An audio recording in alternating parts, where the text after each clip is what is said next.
Genç nüfusumuzun geleceğe dair endişeleri her geçen gün artmaktadır. Ekonomik Kalkınma ve İşbirliği Örgütü'nün yaptığı bir araştırmaya göre her 4 gençten 3'ünün ekonomik kaygı ve endişe taşıdığı, son 1,5 yıl içerisinde gençlerin %65'inin hanesinden en az bir kişinin iş kaybına uğradığı ifade edilmektedir. %26'lara dayanan genç işsizlerin önemli bir kısmının üniversite mezunu olması ayrıca üzerinde düşünülmesi gereken bir husustur. Genç nüfusa yönelik projeler artırılmalı, önleri açılmalı ve gelecekleri karartılmamalıdır. Ülkenin hazinesi olan bu değerli potansiyeli iyi değerlendirmeliyiz. Çalışma, üretme, keşfetme çağına gelmiş genç neslin endişe ve kaygılar içerisinde kaybolmasına izin verilmemelidir. Öte taraftan arkadaşlar, Türkiye Esnaf ve Sanatkarları Konfederasyonu'nun ÖTV indirimi talebini destekliyoruz. Toplumun çeşitli kesimlerinden kamu kaynaklı zamlara ve yüksek vergilere ilişkin itiraz sesleri her geçen gün daha da artmaktadır. Piyasanın canlanarak ekonomik krizin aşılabilmesi için başta ÖTV olmak üzere elektrik ve doğalgaz gibi üretim sektörünün girdi kalemlerinde mutlaka indirime gidilmeli. Geçtiğimiz 2 yılda meydana gelen ekonomik ve sosyal sorunların tahribatlarının giderilebilmesi için toplumun bu talebine mutlaka olumlu cevap verilmelidir. Maalesef bayram arifesinde ve bayram günlerinde Karadeniz bölgemizde ciddi acılar yaşandı. Rize ve Artvin'de meydana gelen sel ve heyelanlarda yine ondan fazla vatandaşımız hayatını kaybetti. Onlarcası da yaralandı. Sel ve heyelan bölgelerinde inşa edilen yüzlerce ev ve iş yeri tahrip oldu, binlerce dekar arazi zarar gördü. Yoğun yağışlar Karadeniz bölgesinin iklimsel özelliğidir malum. Ancak her sene bu tür afetlerin yaşanması idarecilerin ihmalkarlıkları ile vatandaşlarımızın yaşananlardan ders çıkarmamalarının bir sonucudur. Arazinin engebeli, toprağın yumuşak ve yağışın bol olduğu Karadeniz bölgesinde rastgele yapılaşma ve denetimsizlik devam ediyor. Arazi şartları ve yoğun yağış nedeniyle yüksek risk taşıyan bölgede yerleşim yerleri dere yataklarına inşa ediliyor.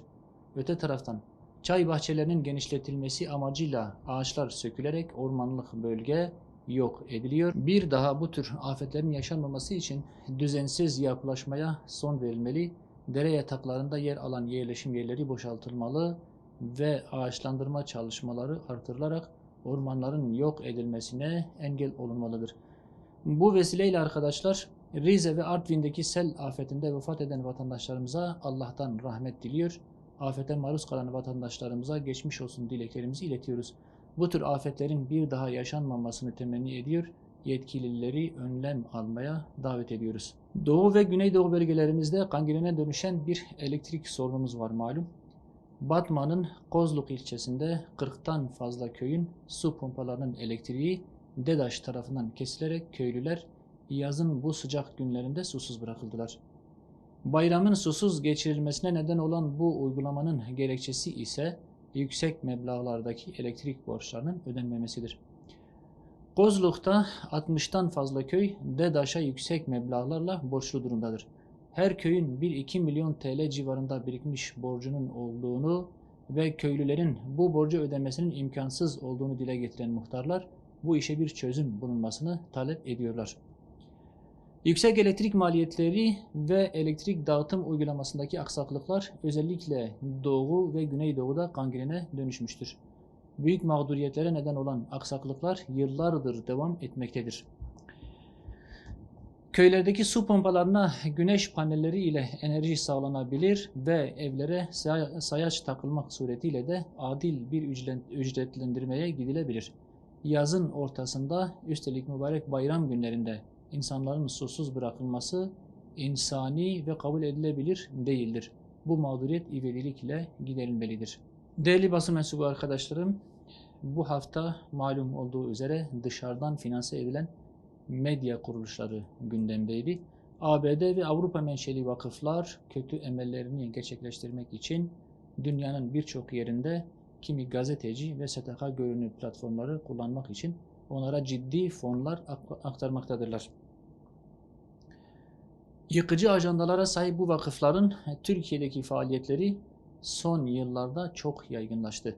Batı'nın kokuşmuş kültür ve değerlerini albenili bir şekilde halkımıza dayatarak özellikle gençliğimizi hedef alan bu oluşumlar toplumumuz için ciddi birer tehdit haline geldiler. İnancımıza, kültürümüze ve toplumsal yapımıza zıt olan, hatta ahlaki yozlaşmayı hedefleyen söylem ve eylem savunuculuğunun neredeyse tamamının arkasında aynı vakıfları görüyoruz. Bu tür faaliyetlerin son dönemlerde sosyal medyada ve diğer kitle iletişim araçlarında yoğunlaştığı görülmektedir. Birçok algı operasyonunun arkasında yer alan bu mecralar aynı zamanda Batı dünyasının tetikçiliğini yapmaktan da geri durmamaktadırlar. Bu STK ve medya organlarının kendilerini finanse eden kuruluşlara belli periyotlarla kimi raporlar hazırladıklarının ortaya çıkması tehlikenin boyutlarını daha da büyütmektedir.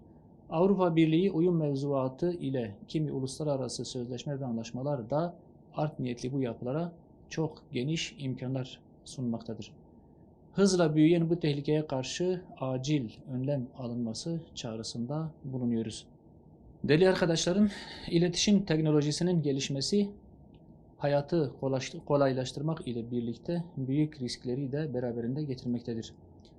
Birçok ülkede yasaklanmaya başlanan TikTok ve benzeri uygulamaların müstehcen ve ahlak dışı içerikler yayınlaması gençlerimizin ve çocuklarımızın maneviyatına zarar vermekte, duygularını istismar etmekte ve zihin dünyalarını zehirlemektedir. Bu tür ahlak dışı platformların Türkiye'de hiçbir engele takılmadan faaliyetlerini sürdürmeleri gençlerimiz için büyük tehlike oluşturmaktadır. Yerli ve yabancı menşeli bu tür sosyal medya platformlarına yeni düzenlemeler getirilmelidir. TikTok ve benzeri zararlı uygulamalara erişim ya tamamen engellenmeli ya da sıkı bir denetime tabi tutulmalıdırlar. Akıl, nesil ve genel ahlakın korunması devletin sorumluluğunda olan hususlardır. İdare makamında olanlar bu sorumluluğu bir an önce yerine getirecek tedbirler geliştirmelidirler. Yurt dışında da çok önemli gelişmeler meydana geliyor bu ara. Yemen'de iç savaşın taraflarından olan Husilerin krizin çözümü için barış görüşmelerine hazır olduklarını açıklaması siyasi çözüm için umutları yeşertmiştir.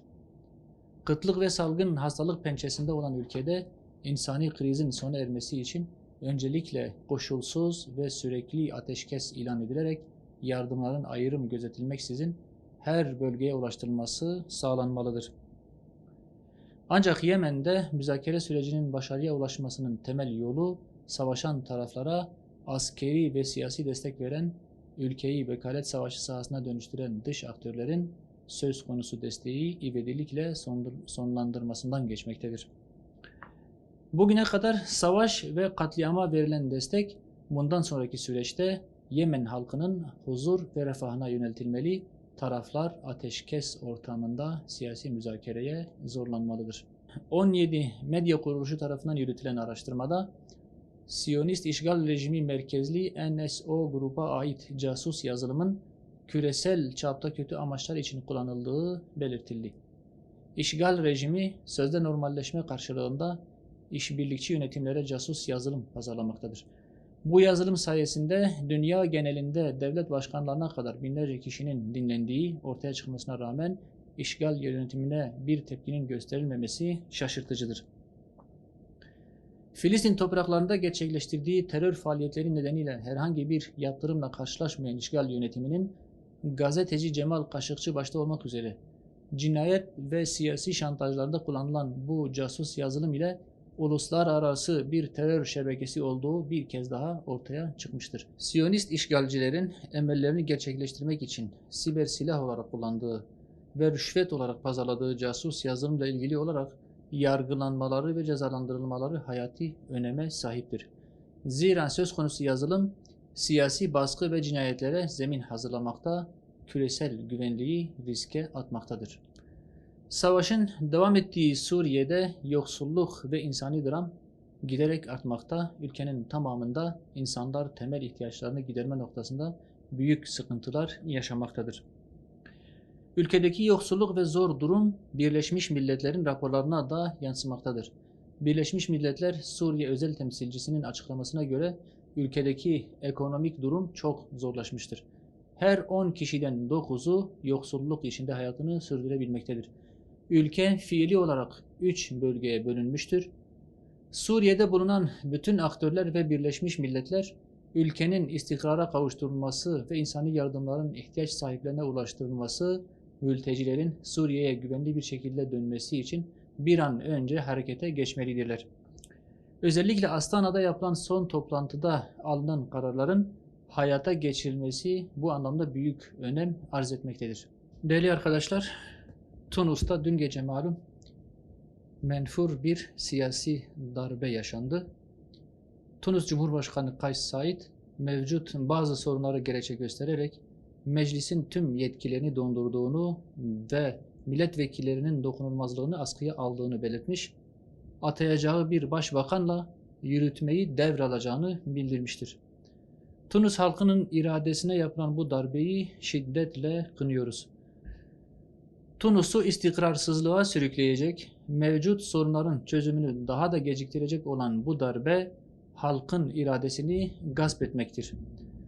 Darbeciler tarafından binaları hedef alınan ve darbeye maruz kalan Nahda hareketi de bu karardan sonra halkı barışçıl mücadeleye çağırarak darbeye karşı duracaklarını ilan etmiştir. Diktatörlüğün sona erdiği Arap Baharı sürecinden sonra siyasi dönüşümü ve nispeten istikrarı sağlamış tek ülke olan Tunus'ta kazanımların korunması için mücadele edilmelidir. Öte taraftan taleplerin dikkate alınarak erken seçime gidilmesi, yeni kurulacak hükümetçe de ileriye yönelik caydırıcılık açısından seçilmiş yönetime karşı darbe yapan yetkililerin cezalandırılmaları sağlanmalıdır.